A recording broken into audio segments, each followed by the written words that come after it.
pàcc gu mujj gi mu ñeel wàllu économie tey vous êtes économiste statisticien l'état de notre économie récemment am na benn débat sur la dette am na lu ci Sénégal defe naa épongé fi ñu toll nii tey sunu économie réew mi noonu ko mën a leeralee décryptage gi ci am parce que tamit débat bee ngi dem ak a dikk defe naa léeg-léeg nga teewlu ki ñuy wax Madana Kane ak position yi nga xamante ne tey am na ko ci économie bi waroo ak yéen gis-gis ngeen am ci économie alors dans tout ça ñun ñi nga xamante ne tey xëy na am na loo xam ne maîtriser wuñu ko comment comprendre tey la position du Sénégal économiquement parlant dans le monde surtout en Afrique ak notes yi nga xamante nii de jamono ju jot ñu naan dafa baissé Aliou Diouf lan moo xew. Ok, merci beaucoup Ya Moussa. Vraiment Madana d'abord je voulais dire un mot sur Madana. Madana vraiment moi je le respecte dama koy suivre dama koy déglu suy bind dama koy lire.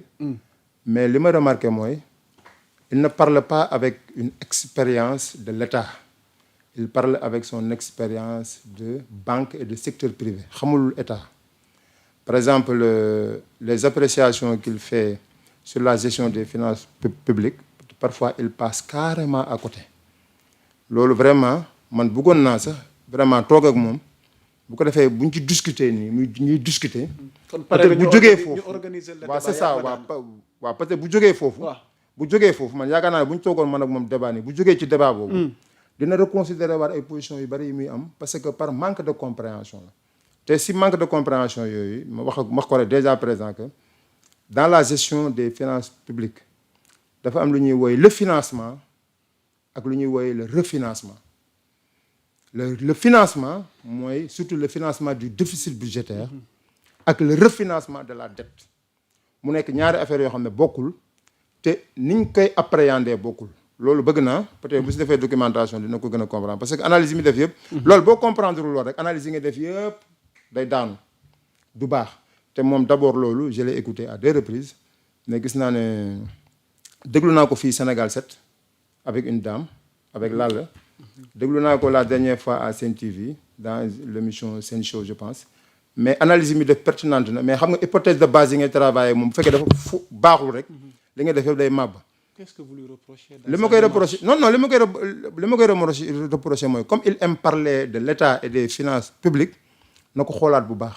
Surtout mu comprendre la différence entre le financement et le refinancement de la dette. Le financement du déficit budgétaire. Entre financement et refinancement. Non, comprendre que le financement mooy loo xam ne dañ koy leb pour le financement des projets d'investissement. loolu mooy financement. Le financement de manière générale mooy recettes yi bu recettes yi doyul nga dem àbb mais li ngay àbb noonu yëpp c'est pour financer des projets d'investissement. loolu mooy le financement.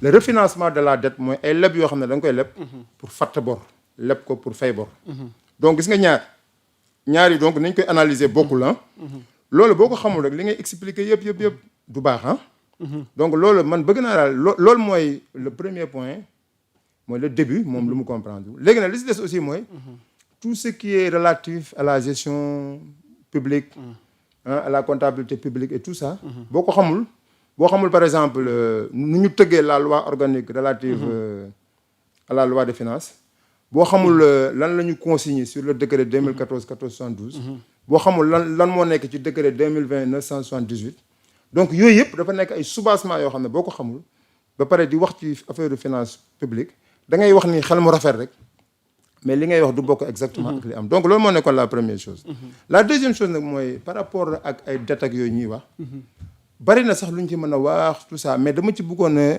jukki benn point boo xam ne c'est en relation avec le FMI. parce que dette moom boo ko waxee da ngay wax FMI parce que ñun ak FMI état yi ak FMI dañu seq lu tudd debt management framework. mooy le cadre de gestion de la dette publique. loolu mooy diggante bi nga xam ne ni moom moo dox diggante dëkk yi ak FMI. alors léegi ñu demoon FMI di waxtaan ak moom boobu ba léegi ci mbirum programme. FMI ne d'accord naa yu bëree bëri yi ngeen ma wax boo xoolee Aliou Diouf sax bi mu demee Washington ba ñibbisi wax na ne effectivement léegi affaire chiffre dette bi moom léegi ñun ak FMI léegi juboo nañ si léegi parce que xibaar gi mooy le Sénégal affirme que sa dette est maintenant pleinement transparente et alignée sur les chiffres du FMI. donc léegi ñun ak FMI léegi ci affaire ay dette cachée yooyu ñuy wax moom ñun bokk nañ ci lépp ay chiffres léegi ñoo bokk ay chiffres. c'est-à-dire comment comprendre non xam nga avant Sénégalais lambda non xam nga avant économie xam nga ndax da ngay bëgg a wax ne dette cachée kon amul woon tey d'accord ngeen ni léegi yaa ngi nekk FMI nangu ngeen ni dette cachée amul. non xam nga ñun dañoo yàgg a wax ne dette cachée am na. am na waaw. mooy 119% yi du PIB. ok am ñu doon wax naan am na ak amul ak yooyu. waaw FMI sax d'accordul woon. waaw léegi FMI d'accord na ak ñun ne léegi dette bi àgg na léegi 120% du PIB. léegi loolu FMI d'accord na ko léegi document Sénégal yi fekk si nañu ci seen position. fekk si nañu mais lan moo tax mu fekk si ñu. waaw mooy dañoo wax ne soo leen bëggee ma comprendre li ngeen def da ngeen koy defee comme man ni ma ko xamee. ñu fekk ko si moom ni mu ko xamee. ñu expliquer ko noonu ba mu ne kon léegi d'accord naa kon léegi moom bu fi kenn waxati ne dette cachée amul léegi dette cachée bi am na léegi dugal nañ ko léegi ñun suñu document boo demee FMI suñu document yi nekk foofu. bu ñu waxee quel est le niveau de la dette du Sénégal dañuy wax 120% du PIB. alors que avant dañ doon wax ay 75%. léegi d'accord nañ léegi 120%. donc loolu am na. léegi nag beneen mbir bi mooy si cadrage macroéconomique bi. ñu ne way yéen fi ngeen wax ne fa la seen économie mën a àgg. ñun si lu ñu liggéey pour ñun yéen seen économie mënul àgg foofu. ñu nekkoon di si werante Sénégal ne leen ñun mën nañoo am taux de croissance 5%. ñoom ñu ne mënu leen am taux de croissance 5%, taux de croissance su 2,2% ngeen dem. si bi ñuy wax loolu rek yàlla def rapport d'exécution budgétaire bu 2025 bi génn. rapport d'exécution bi wane ne ñun suñu ay recettes parce que boo gisee ñuy discuter ci ay taux de croissance mooy lu ñuy woowee effet de base. effet de base mooy maanaam ku nekk rek sa PIB fu mu toll si ngay mën a xamee sa niveau de recette fu muy toll loolu mooy effet de base. léegi moom dane woon non yéen avec 2% vous ne pouvez pas atteindre votre niveau de mobilisation de ressources. waaw ñun ñu war ne ko atteindre nañ la mobilisation de 100,3%. maanaam sax raw nañ ko. léegi rapport d'exécution budgétaire bi wane na ne 2025 bi ak jafe-jafe yi si amoon yëpp. mobiliser nañ ay ressources ba dépassé àgg nañ 100,3% de mobilisation de recette interne. loolu wan nañ ko FMI. xam nga donc FMI doon jeexe jaaxa si loolu xam nga kon. loolu moom léegi xam nga daanu na. deuxième bi mooy lan moo tax ba ñu jot a am ressources yooyu mooy d'abord mooy effet de base bi mooy on a eu un taux de croissance de 6,7%. loolu mooy effet de base noonu la tudd. beneen bi mooy effet politique. effet politique mooy nouvelle autorité yi dañoo ñëw ñu ne yéen presse bi dañuy commencer presse bi am na lu mu dugal. programme redressement économique et social. ñu defoon si ay mesures yu bari yoo xam ne surtout mesures fiscales yi. loolu commencé na dugg.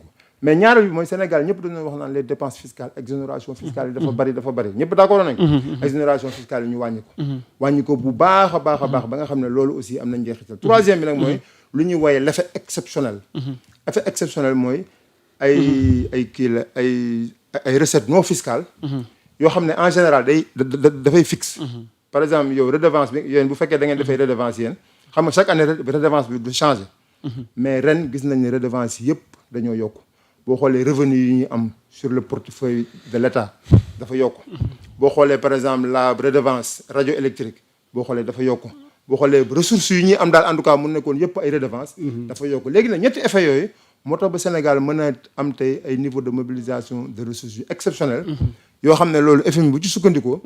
léegi hypothèse yi FMI doon wax. da ko war a teg fële ci suuf. liggéey ak hypothèse yi nga xam ne ñun Sénégal ñun moom lañ ko proposé sur la table.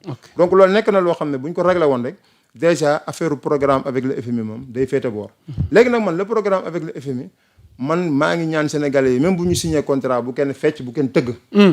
non parce que loolu bis bu ñu ko defee. dañuy wàcc suñu ànd ñun suñu ànd xam nga lan la. FMI da leen di waaj a financer. non FMI léegi ñu conclure waa bu soobee yàlla yàggatul. après 2 ans. ñu banque seeni loxo non yàggatul loolu moom non FMI. donc il a fallu qu'il y ait alignement. non ngeen d'accord FMI depuis lan moo xew il faut nous expliquer un peu. FMI depuis novembre 2025. waaw waroon na fekk ñu commencer di signer le programme avec le Sénégal. mais FMI dañ cee dugal affaire bon pour ne pas dire affaire de njublang dañ cee dugal affaire politique. parce que FMI aussi affaire politique la conseil d'administration bi ay état ñoo fa nekk. moo tax ba affaire bi di yéex mais boo xoolee dernière staff visite bi ñu def fii. staff level agreement bi lu mu doon wone mooy Sénégal ak FMI war nañu am programme. mais dañ dem ba conseil d'administration gars yi di tendeefal foofu ñu yéexantalu. léegi nag point yi nga xam ne moom lañ doon évoquer pour yéexantalu. point yëpp daanaka léegi satisfaire nañ ko donc on va tout droit vers un programme. léegi nag dama ne bu gars yi fecc mukk. bu gars yi fecc si programme ñun bañ nekkee si opposition ba léegi. ñun lañ yàgg a wax mooy FMI ak Banque mondiale mosul développé benn dëkk. mais ci laa bëgg a ñëw ak yow. waaw mosul développé benn dëkk. mais xam nga parce que je me mets dans l'esprit de ce gars là bi wax naan mais yéen daanaka ñaari at toog ngeen ko te FMI jàpp ci. waaw te ñu ngi dem te yéen a ngi dem waaw mais léegi. waaw mais xam nga am na benn problème bu ndaw boo xam ne. pourquoi accepter tey am na benn problème bu ndaw boo xam ne FMI mën na si jàpp. mooy lan mooy actuellement suñu accès sur les marchés internationaux pour am ay devises étrangères yombul trop. nekkul ne mënuñu fa dem de mais dafa xaw a jafe taux yu élevé la ñuy appliqué tey boo demoon tey pour jël eurobond dina la appliqué wu taux 12%. boo demoon tey waaw non souveraineté terewul nga dem jël bor si marché UEMOA jël bor si marché international parce que moom bor ñëpp a koy def si àdduna bi dëkk yi gën a souverain yi nga xam ne dañoo am xaalis sax ba xaalis bi ëpp sax terewul dañuy bor parce que xaalis bi nga nar a jël pour def ko si investissement économie danay bul jël sa xaalis boobu mu ko dugal si investissement na nga leb pour dugal ko si investissement loolu moo tax léegi donc boo jëlee tey lu mel ni eurobond wala lu mel ni ay Barclays wala ay Deutsche Bank soo fa demoon nii tey pour ñu lebal ay devises étrangères mën nañ la appliquer ay taux yu élevé te su FMI ñëwee bañ am programme ñooñu dinañu gën a wóolu te taux d'intérêt dina wàññeeku gis nga loolu dong mooy avantage bi nga xam ne nii bu ñu amee programme ak FMI avantage boobu kese moo ci am mais nekkul ne soo meeg moom programme da nga fay jaar développé wala da nga fay jaar suqaliku loolu xaaruñu ko xalaatuñu ko te xam nañ ne sax mënul nekk mais dina la permettre rek nga am accès à des taux moins élevés sur le marché international il faut ñu apprécier affaire bi à sa juste valeur donc loolu dong la ñu FMI mën a jëriñ fi mu toll nii. ok alors ñu terminer ak perspective économique yi est-ce que tey mën nga dalal xelu Sénégal ci indicateurs yi nga xamante ne tey am nañ ko ci wàllu économie ne mën nañu rafet njort. non ci li ne sunu kanam. effectivement xam nga déjà boo amee sa rapport. parce que nag le Sénégalais lambda askan wi ñu ngi jàmbat. waaw non dëgg la xam nga moom ñu ngi jàmbat poche yi ñu ngi jàmbat. non man d'accord naa ak ñoom man sax damay jàmbat. ñëppay jàmbat mais le problème mooy. baatu dëkk bi dafa dëgër moom tout le temps da nga koy dégg ci làmmiñu citoyen yàlla defalul kenn nga matale lépp si àdduna loolu kenn mënu ko am. mais nit ñi rek ñu doylu te liggéey. c'est-à-dire ñu liggéey gis nga boo yow xam nga yow tey boo nekkoon tey New York wala nga nekk Paris. xalaatuloo am dërëm boo xam liggéeyoo ko.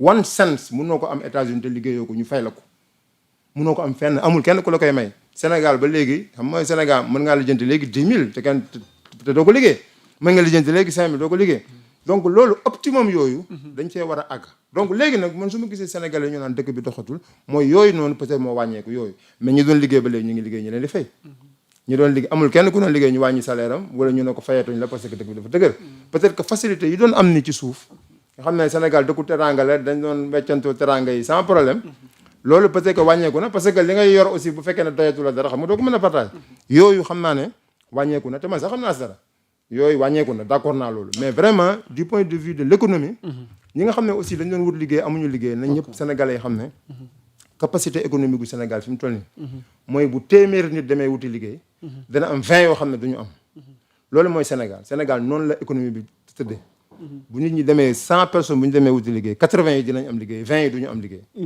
léegi nag 20 yooyu noonu nu ñuy def bañ am liggéey loolu nag mi ngi nar a commencé ci lu ñuy wax le développement à partir des pôles pôles yi bu ñu ko commencé rek nit ñi duñu soxlaate sa di def exode di ñëw ay Dakar ak yooyu mais daana ku nekk di nga am si loo yëngatu bu ko defee Sénégal jëm kanam xale yu góor yi takk si xale yu jigéen yi c'est vrai population Sénégal gars yi dañ naan dans 25 ans on sera 50 millions mais loolu bu fekkee ne dëkk bi dox na dëgg-dëgg balaa ay 2035 sax Sénégal mën nañ am démographie bu gën a am doole nii quoi espérons ko defee ñu continuer rafet njort rek vraiment amoon nañ mbégte dalal ko moom Aliou Diouk tàggoo bu dul tàggatoo waaw mais kontaan si invitation bi di wax sénégalais yi rek ne leen que yoon bi ñu nekk nii yoon bu baax la je le dis en toute objectivité et en toute neutralité nekkuñu di naxaate nekkuñu aussi di comme ça am na ñoo xam ne ñu defay communication ni rek mais liggéeyuñu dara en tout cas le premier ministre Ousmane Sonko nekkul ci loolu ci lu mu nekk mooy liggéey faj soxla yi Ousmane Sonko ci boppam soxla yi dafa répertoire la ci moom soxla bii boobu ba léegi est-ce que réglé nañ ko ñaata % lañ ko réglé si loolu lañ nekk chaque jour di ko xool man mii ngi gis nii nga xam ne man damay ñëw rek peut-être di vulgariser politique ba yooyu chaque jour bala maa ñëw damay xool réellement sur le déficit sur la dette sur l'emploi sur la commercialisation sur les importations bu ci nekk ban jéego lañ ci defagum est-ce que jéego bi ñu ci def nii méngoo na ak lu ñu promettroon bu fekkee ne méngoo na ma tàcc bu fekkee méngoowul xam nga comme man ak ñoom ñoo far au lieu may ñëw ci tali ko dama leen koy déey ne la lii nii la demee bu ko defee ñuy liggéey pour vraiment Sénégalais gis seen bopp ci dëkk bi donc maa lay gërëm di la sant jërëjëf vraiment kontaan ci invitation bi bu baax a baax di kontaan ci yow it ci sa teewaay ak modestie bi donc saa buñ la soxlaa rek nga ñëw honoré sunuy invitation di jaajëfal Ismaïla mi ñu nekkaloon ci xarala gi di leen wax ni l'actualité est en continu sur Sénégal 7 d'ici là portez-vous